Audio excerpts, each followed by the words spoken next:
mean ba na na dahil nakita na natin to, no? Although many people including yourself predicted this na talagang sooner or later, pero ngayon mukhang sooner, no? Mabibiyak yung tinatawag na unit team. Unang-una, establish muna natin. Does it mean nabiyak na ba yung unit team dahil dito sa girian na ito over the confidential funds? Definitely. Pero ayun nga, iset natin yung premise. Una ay hindi naman talaga solido yung unity ng unit team. No? Actually, even before the election, matitindi na yung banat ni President Duterte kay Bongbong Marcos. Kung maalala mo, noong December 2021, Christian, ang sabi ni Duterte, itong si Bongbong ay weak, no?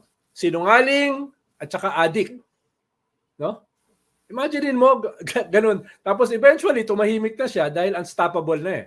No? Sigurado nang mananalo.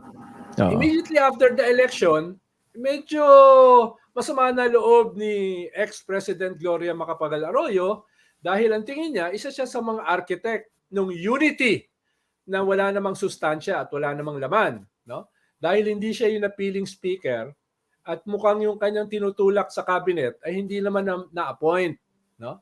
Kaya makikita mo immediately after the election, itong unity na ito ay marami ng mga cracks.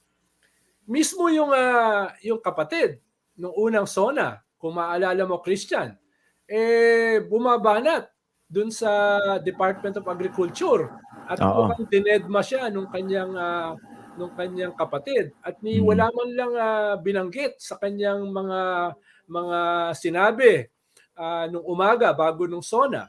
No? So makikita mo immediately after the election itong mga cracks na ito. At yung pagtanggal, ito yung first time na ganun kabilis na natanggal yung second most powerful official in government, the executive secretary, together with the alter ego of the president, the spokesperson, no, the head of COA, etc., etc. Kaya yung sinasabing unity ay mabuhay na even before the election, immediately after the election. No? At ito ay pinag-uusapan na natin. Especially yung usapin, yung incident ng Tambaluslos. Okay, pero Tambaluslos, wala na eh.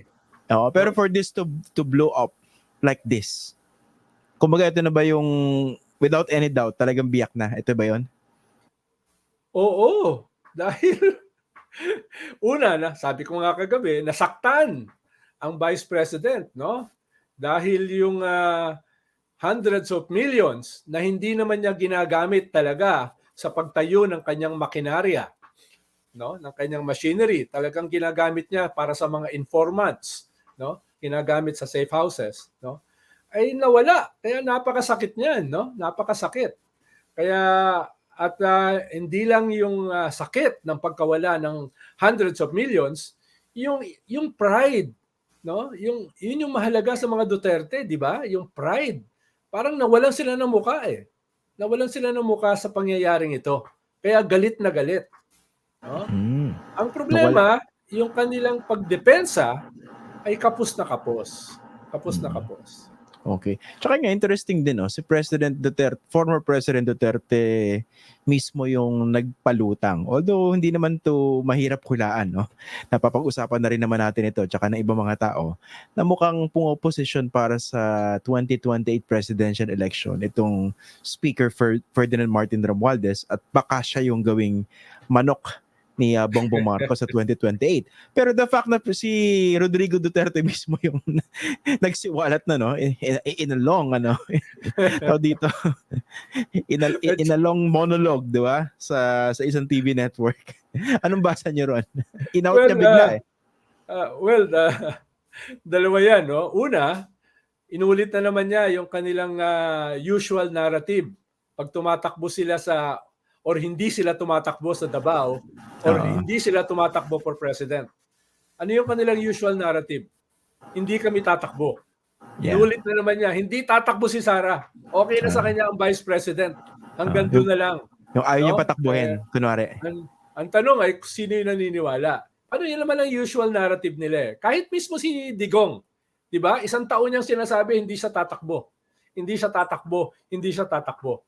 Yan din ang ginagawa niya pag tumatakbo siya sa Davao as mayor. Lagi May niya drama, sinasabi hindi siya tsaka may ano tatakbo. pa, di ba? May drama pa ng substitution nung 2015, Oo, kaya di ba? Naalala niyo kumpleto ba yung yun? drama, di ba? Oo. Kumpleto yung drama. Ngayon, inuulit na naman, no? Inuulit na naman uli. Kaya, ikalawa ay in-expose niya na dati pang gusto magpresidente ni Speaker Martin Romualdez. Dati pa siya kinausap. At in a way, sinasabi niya, ine-encourage niya. Pero kailangan i-audit. Oo nga eh. Dapat daw Kailangan i-audit. i-audit, no? So, Talagang so, so mukha itong ba tong ano? drama sa bansang ito, no? Oo. Talagang Hindi. talagang matatawa ka ng husto, eh, no? Pang Netflix nga tayo eh, no? Ang dami-daming material natin eh for political thriller and political satire, no? Maraming tayong material dito pang Netflix. Pero ito nga, clearly mukha ito na ba yung preview na nakikita natin for 2028? Definitely, no? Yung lagi nating sinasabi sa mga episode mo, yung guhitan sa buhangin, no? Eh, baka sobrang lalim na yung guhit eh sa buhangin, no? Baka pag natapakan mo, lumubog ka doon sa guhit, no? Dahil ang Hukay, lalim na eh. hukay na yun eh. Hindi na Oo, guhit medyo yun eh. hukay na. Hukay na yun Tama. eh.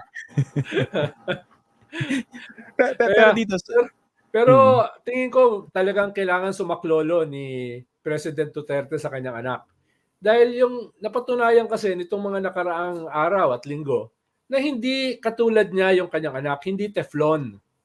So kinakailangan niyang ipahiram yung kanyang pagiging Teflon sa kanyang anak. Kailangan niya talagang sumaklolo, no?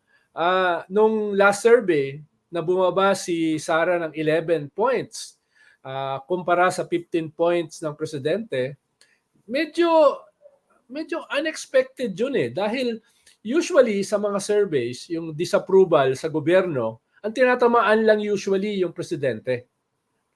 Dahil malinaw naman na yung vice president ay just a spare tire. Pero dito, tinamaan din si Sara. No? At lalo na dahil hindi pa pumuputok during this survey yung confidential at saka intelligence fund niya.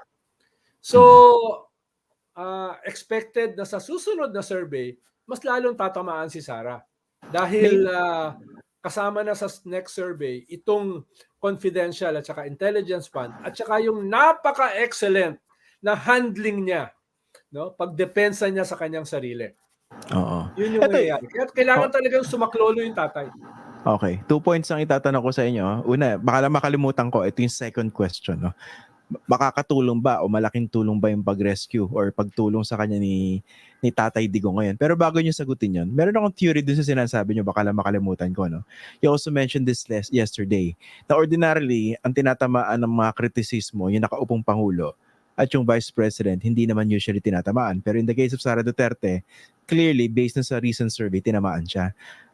Correct me if I'm wrong, ito yung theory ako. Hindi man ako nagmamagaling, no? Hindi man tayo analyst, no? Anyway, ang basa ko kasi dyan, kasi very unusual din yung setup ng Duterte tsaka ng Marcos, di ba? I think for a very, very long time, hindi tayo nakakita ng ganito ka-powerful, if not more powerful na vice presidential candidate. More powerful even, di ba? So so it seems, than the president. So parang clearly, naihiwalay niya yung identity niya from Marcos. So it comes both with the good and the bad. Tama ba? Yes. Oh. Yes. Baka yun Tama. ang reason. Kaya salurin niya yung kritisismo. Lalo yung confidential fund, dumikit sa kanya.